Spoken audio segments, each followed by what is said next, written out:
Divorce ಆದವಳನ್ನು Young doctor ಆಸೆ ಪಟ್ಟಿದ್ದೇ ಏಕೆ? ಇವಳು ಸ್ಮಿತಾ ಅಂತ. ಸ್ಮಿತಾಳ ಮೊದಲ ಗಂಡನ ಜೊತೆ ಡಿವೋರ್ಸ್ ಆಗಿದ್ದು, ಅಕ್ಷಯ್ ಎನ್ನುವ ಹಾರ್ಟ್ ಸರ್ಜನ್ ಸ್ಮಿತಾಳನ್ನು ಮದುವೆಯಾಗುವುದಾಗಿ ಸ್ಮಿತಾಳ ತಂದೆ ಮನೋಹರ್ಗೆ ತಿಳಿಸಿದರೆ, ಮನೋಹರ್ ಸ್ಮಿತಾಗೆ ಆ ವಿಷಯ ತಿಳಿಸಿ ಅಕ್ಷಯ್ಗೆ ಭೇಟಿ ಮಾಡಿಸಲು ಒಂದು ರೆಸ್ಟೋರೆಂಟ್ಗೆ ಕರೆದುಕೊಂಡು ಹೋಗುತ್ತಾನೆ. ಆವಾಗ ಅಕ್ಷಯ್ ಅಲ್ಲಿಗೆ ಬಂದರೆ ಅಲ್ಲಿಯ ತಿಂಡಿ ತಿನ್ನುತ್ತಲೇ ಮನೋಹರ್ಗೆ ಹಾರ್ಟ್ ಅಟ್ಯಾಕ್ ಆಗುತ್ತದೆ. ಆವಾಗ ಅಕ್ಷಯ್ ಆತನನ್ನು ತಾನು ಕೆಲಸ ಮಾಡುತ್ತಿರುವ ಹಾಸ್ಪಿಟಲ್ಗೆ ಕರೆದುಕೊಂಡು ಹೋಗಿ ಟ್ರೀಟ್ಮೆಂಟ್ ಕೊಡಿಸಿದರೆ, ಸ್ಮಿತಾ ಅವನಿಗೆ ಥ್ಯಾಂಕ್ಸ್ ಹೇಳಿ, ನಿಮಗೆ ನನಗಿಂತ ಒಳ್ಳೆ ಹುಡುಗಿಯರು ಸಿಗುತ್ತಾರೆ, ನೀವೇಕೆ ಡಿವೋರ್ಸ್ ಆದ ನನ್ನನ್ನು ಮದುವೆಯಾಗಲು ಮನಸ್ಸು ಮಾಡಿದ್ದೀರಿ ಅಂತ ಕೇಳುತ್ತಾಳೆ. ಆವಾಗ ಅಕ್ಷಯ್, ನಿಮ್ಮದು ತುಂಬ ಎಜುಕೇಷನ್ ಆಗಿದೆ ಹಾಗೂ ನೋಡಲು ಕೂಡ ತುಂಬ ಸುಂದರವಾಗಿದ್ದೀರಾ, ಹೀಗಿರುವಾಗ ಡಿವೋರ್ಸ್ ಚಿಂತೆ ನನಗಿಲ್ಲ ಬಿಡಿ ಅಂತ ಹೇಳುತ್ತಾನೆ. ಅದೇ ಸಮಯಕ್ಕೆ ಪಾಯಲ್ ಎನ್ನುವ ಯುವತಿ ಅಲ್ಲಿಗೆ ಬಂದು, ನಾನು ಅಕ್ಷಯ್ನ ತಂಗಿ ಅಂತ ಅವರಿಗೆ ಹೇಳಿ ಊಟ ಕೊಟ್ಟು ಹೋಗುತ್ತಾಳೆ.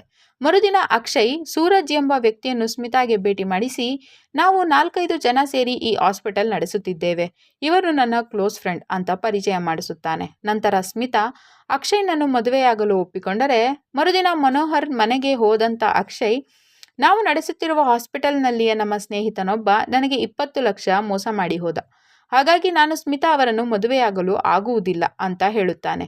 ಆವಾಗ ಮನೋಹರ್, 20 ಲಕ್ಷ ಹಣ ತಾನೇ, ನಾನೇ ಕೊಡುತ್ತೇನೆ, ನೀನು ಸ್ಮಿತಾಳನ್ನು ಮದುವೆಯಾಗಿ ಹೊಸ ಹಾಸ್ಪಿಟಲ್ನಲ್ಲಿ ವರ್ಕ್ ಮಾಡು ಅಂತ ಅಕ್ಷಯ್ಗೆ ಹೇಳಿದರೆ, ಸ್ಮಿತಾ ಇನ್ಮೇಲೆ ಪಾಯಲ್ ಕೂಡ ನಮ್ಮ ಮನೆಯಲ್ಲಿಯೇ ಇರಲಿ, ನಿಮ್ಮ ಖರ್ಚನ್ನೆಲ್ಲ ನಾನೇ ನೋಡಿಕೊಳ್ಳುತ್ತೇನೆ ಅಂತ ಅಕ್ಷಯ್ಗೆ ಹೇಳುತ್ತಾಳೆ. ಮರುದಿನ ಸ್ಮಿತಾಳನ್ನು ಮದುವೆಯಾಗಿ ಅವಳ ಜೊತೆ ಸ್ವರ್ಗ ಸುಖ ಕಾಣಲು ಶುರು ಮಾಡಿದರೆ, ಹೊರಗಡೆ ಪಾಯಲ್ ಟೆನ್ಷನ್ ಮಾಡಿಕೊಳ್ಳುತ್ತಾಳೆ. ನಂತರ ಅಕ್ಷಯ್ಗೆ ಪದೇ ಪದೇ ಬೇರೆ ನಂಬರ್ನಿಂದ ಕಾಲ್ ಬರಲು ಶುರುವಾದರೆ, ಮನೋಹರ್ ತನ್ನ ಮೆಡಿಕಲ್ ರಿಪೋರ್ಟ್ ಅವನ ಕೈಗೆ ಕೊಟ್ಟು, ಏನಿದೆ ನೋಡಿ ಹೇಳಿ ಅಂತ ಹೇಳುತ್ತಾನೆ. ಆವಾಗ ಅಕ್ಷಯ್, ಅರ್ಜೆಂಟ್ ಸರ್ಜರಿ ಇದೆ, ಹಾಗಾಗಿ ಈ ರಿಪೋರ್ಟ್ ಸಾಯಂಕಾಲ ನೋಡುತ್ತೇನೆ ಅಂತ ಹೇಳಿ ಅಲ್ಲಿಂದ ಎದ್ದು ಹೋಗುತ್ತಾನೆ. ನಂತರ ಸ್ಮಿತಾಗೆ ಅವನ ಮೇಲೆ ಡೌಟ್ ಬಂದು ಸರ್ಜರಿಯ ಬಗೆಗಿನ ಕ್ವಶನ್ಸ್ ಕೇಳಲು ಶುರು ಮಾಡುತ್ತಾಳೆ. ಆವಾಗ ಹೆದರಿದ ಅಕ್ಷಯ್, ಹೀಗೇಕೆ ಪ್ರಶ್ನೆ ಮಾಡುತ್ತಿದ್ದೀಯಾ ಅಂತ ಕೇಳುವಷ್ಟರಲ್ಲಿ ಅವನ ಫೋನಿಗೆ ಮ್ಯಾರೇಜ್ ಸೈಟ್ನಿಂದ ಅನೇಕ ನೋಟಿಫಿಕೇಶನ್ಸ್ ಬರುತ್ತವೆ. ಆವಾಗ ಅವುಗಳನ್ನು ನೋಡಿ ಶಾಕ್ ಆದಂತಹ ಸ್ಮಿತಾ, ಈ ನೋಟಿಫಿಕೇಶನ್ ಏಕೆ ಬರುತ್ತಿವೆ ಅಂತ ಕೇಳುತ್ತಾಳೆ. ಆವಾಗ ಅಕ್ಷಯ್ ಅವಳನ್ನು ತಬ್ಬಿಕೊಂಡು, ನಾನು ನಿನಗೆ ಯಾವತ್ತಿಗೂ ಮೋಸ ಮಾಡುವುದಿಲ್ಲ, ಹೆದರಬೇಡ ಅಂತ ಸಮಾಧಾನ ಮಾಡುತ್ತಾನೆ. ಮರುದಿನ ಮಾರ್ಕೆಟ್ನಲ್ಲಿ ಹಿಂದೆ ಕಂಡಂತಹ ಮಹಿಳೆ ತಾನು ನಿಧಿ ಅಂತ ಸ್ಮಿತಾಗೆ ಪರಿಚಯ ಮಾಡಿಕೊಂಡು, ಮೊನ್ನೆ ನಿಮ್ಮ ಜೊತೆ ಇದ್ದ ವ್ಯಕ್ತಿ ನನ್ನನ್ನು 2 ವರ್ಷದ ಹಿಂದೆ ಮದುವೆಯಾಗಿ 30 ಲಕ್ಷ ಹಣ ದೋಚಿಕೊಂಡು ಹೋಗಿದ್ದಾನೆ ಅಂತ ಹೇಳುತ್ತಾಳೆ.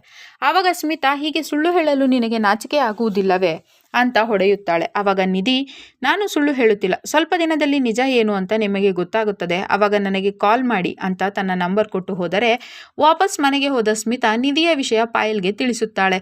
ಆವಾಗ ಪಾಯಲ್ ಹೊಟ್ಟೆಯಲ್ಲಿ ತುಂಬ ನೋವಾಗುತ್ತಿದೆ ಅಂತ ಅಳಲು ಶುರು ಮಾಡಿದರೆ, ಅಕ್ಷಯ್ ತಕ್ಷಣ ಅವಳನ್ನು ಆಸ್ಪತ್ರೆಗೆ ಕರೆದುಕೊಂಡು ಹೋಗುತ್ತಾನೆ.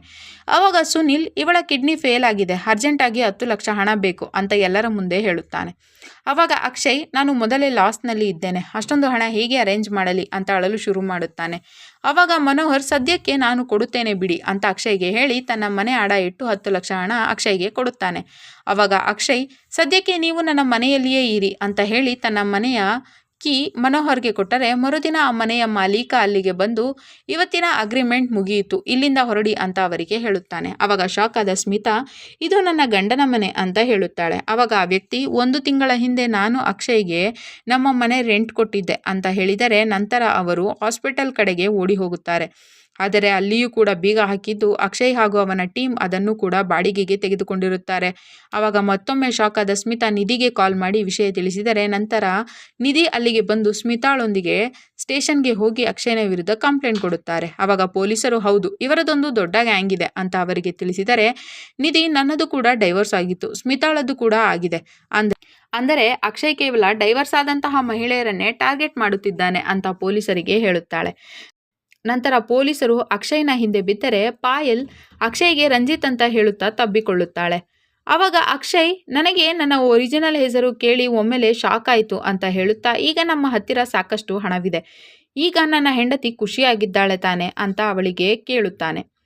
ಅದೇ ಸಮಯಕ್ಕೆ ಸುನಿಲ್ ಅಲ್ಲಿಗೆ ಬಂದು, ನಾನು ಮತ್ತೊಂದು ಕೋಟ್ಯಾಧೀಶರ ಸಂಬಂಧ ನೋಡಿಕೊಂಡು ಬಂದಿದ್ದೇನೆ, ಅವಳ ಹೆಸರು ರಿಯಾ ಅಂತ ಹೇಳಿದರೆ, ಕೇವಲ 2 ದಿನದಲ್ಲಿ ಅವರ ಮದುವೆಯ ಅರೇಂಜ್ಮೆಂಟ್ ಮಾಡಲಾಗುತ್ತದೆ. ನಂತರ ಪೊಲೀಸರು ಮನೋಹರ್ಗೆ ಮೊದಲು ಹಾರ್ಟ್ ಅಟ್ಯಾಕ್ ಆದಂತಹ ರೆಸ್ಟೋರೆಂಟ್ನ CCTV ಫೋಟೋಸ್ ತೆಗೆಯಿಸಿ ನೋಡಿದರೆ, ಅವತ್ತು ಮನೋಹರ್ನ ತಿಂಡಿಯಲ್ಲಿ ಅಲ್ಲಿಯ ವೇಟರ್ ಬೇರೆ ಏನೇನೋ ಮಿಕ್ಸ್ ಮಾಡುತ್ತಿದ್ದದ್ದು ಗೊತ್ತಾಗಿ ಅವನ ಹತ್ತಿರ ಹೋದಂತಹ ಪೊಲೀಸರು ಅವನನ್ನು ಹೊಡೆದು, ಈಗ ಅಕ್ಷಯ್ ಎಲ್ಲಿ ಎಂದು ಕೇಳುತ್ತಾರೆ. ಆವಾಗ ಅವನು ರಿಯಾಳ ಅಡ್ರೆಸ್ ಕೊಟ್ಟರೆ ಕೊನೆಗೆ ಅಲ್ಲಿಗೆ ಬಂದ ಪೊಲೀಸರು ಆ ಮದುವೆಯನ್ನು ತಡೆದು ಅಕ್ಷಯ್ ಹಾಗೂ ಅವನ ಟೀಮನ್ನು ಅರೆಸ್ಟ್ ಮಾಡುತ್ತಾರೆ. ಕತೆ ಇಲ್ಲಿಗೆ ಮುಗಿಯುತ್ತದೆ. ಈ ವಿಡಿಯೋವನ್ನು ಪೂರ್ತಿ ನೋಡಲು ಶಿಮಾರು ಎಂಬ ಯೂಟ್ಯೂಬ್ ಚಾನೆಲ್ನಲ್ಲಿ ಅನೇಕ್ ಬಿವಿಯಾ ಎಂದು ಹುಡುಕಿ ನೋಡಬಹುದು.